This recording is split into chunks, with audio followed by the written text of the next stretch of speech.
Sayın Atatan YouTube kanalımızın izleyenleri, Türkmenistan gündemi haber bültenimize hoş geldiniz. Bültenimizdeki haber başlıkları: Tacikistan Cumhurbaşkanı'ndan Halk Maslahatı Başkanı Guranlı Berdimuhamedova davet. Aşgabat'ta 30 Ağustos Zafer Bayramı kutlandı. Türkmenistan'dan Kazakistan'a okul sıraları ihraç edildi ve son haberimiz Türkmenistan 2023 Aşgabat Golf Kupası Uluslararası Turnuvası'na ev sahipliği yapacak. İlk haberimiz Tacikistan Cumhurbaşkanı'ndan Halk Maslahatı Başkanı Guranlı Berdimuhamedova davet.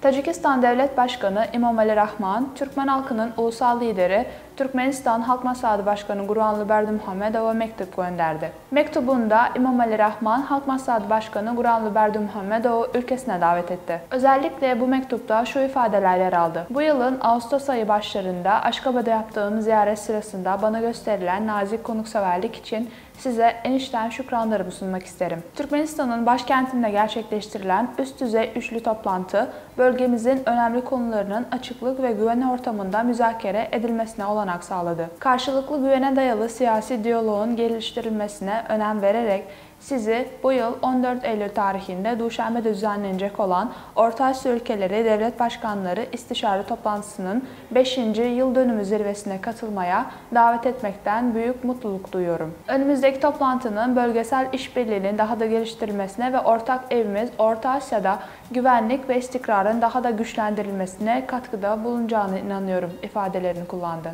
İkinci haberimiz Aşgabat'ta 30 Ağustos Zafer Bayramı kutlandı. Türkmenistan'ın başkenti Aşgabat şehrinde 30 Ağustos Zafer Bayramı'nın 101. yılı dolayısıyla resepsiyon verildi. Türkiye'nin Aşgabat Büyükelçiliği rezidansında Büyükelçi Togan Oral ve Askeri Ateşe Albay Mehmet Yıldız'ın ev sahipliğinde düzenlenen resepsiyona Türkmenistan Savunma Bakan Yardımcısı Beumral Soltanov, ülkedeki yabancı misyon temsilciliklerinin büyükelçileri ve askeri ateşesi, elçilik çalışanları ile basın mensupları katıldı. Tören saygı duruşu ve iki ülkenin milli marşlarının çalınmasıyla başladı. Burada konuşan Büyükelçi Togan Oral, Türk milletinin büyük zaferinin 101. yıl dönümünü kutlamak üzere etkinliğe katılan misafirlerine teşekkür ederek Cumhurbaşkanı Recep Tayyip Erdoğan'ın mesajını okudu.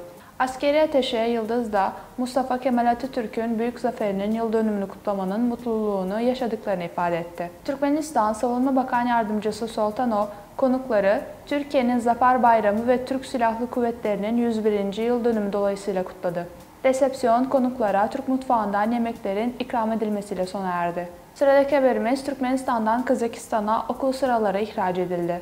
Yeni eğitim-öğretim yılı arifesinde Ayvalık Mobilya firması, Kazakistan'ın başkenti Astana'da El Farabi adını taşıyan Kazak Ulusal Üniversitesi'nin yeni açılan 400 kişilik yerleşkesi için yüksek kaliteli okul sıralarının ihracatını gerçekleştirdi. Türkmenistan'da üretilen ürünlerin yabancı ülkelere ihracatını arttırmak, Türkmenistan Devlet Başkanı'nın ekonomik stratejisinin önemli yönlerinden biridir. Bu bağlamda ülkedeki özel sektöre ilgili destek sağlanmakta. Ayvalık Mobilya firması geçen yılın Eylül ayında Kazakistan, Almatı şehrindeki 720 kişilik modern ortaokul için de okul sıralarını temin etmişti. Yeni 2023-2024 eğitim-öğretim yılında Ayvalık Mobilya firması ülkedeki eğitim kurumlarına kaliteli ürünler sunma konusunda büyük bir başarıya imza attı. Şirket, Levapili'nin Kerki ilçesine bağlı Govak Belediyesi'nin Govak köyünde açılan 160 kişilik anaokulunun mobilyalarının tamamını da tedarik etti. Ayrıca Türkmenistan Milli Eğitim Bakanlığı ile yapılan işbirliği çerçevesinde ülkenin kreş, ortaokulları ve yükseköğretim kurumları için 5000'den fazla masa hazırladı. Son haberimiz Türkmenistan 2023 Aşgabat Golf Kupası Uluslararası Turnuvası'na ev sahipliği yapacak. Aşgabat Golf Kupası 2023 Uluslararası Turnuvası 16 Ekim-22 Ekim 2023 tarihleri arasında Türkmenistan'ın başkenti Aşgabat'ta düzenlenecek. Etkinlik, Yıldız Oteli'nin güneyinde yer alan golf kulübünde gerçekleşecek. Yarışmaya Rusya, Kazakistan, Özbekistan, Belarus, Azerbaycan, Türkiye, Suudi Arabistan'dan golfçüler ve yerli profesyonel sporcular katılacak. Bu turnuva öncesinde tanınmış Rus golfçü Anton Samsonov Türkmenistan'a geldi.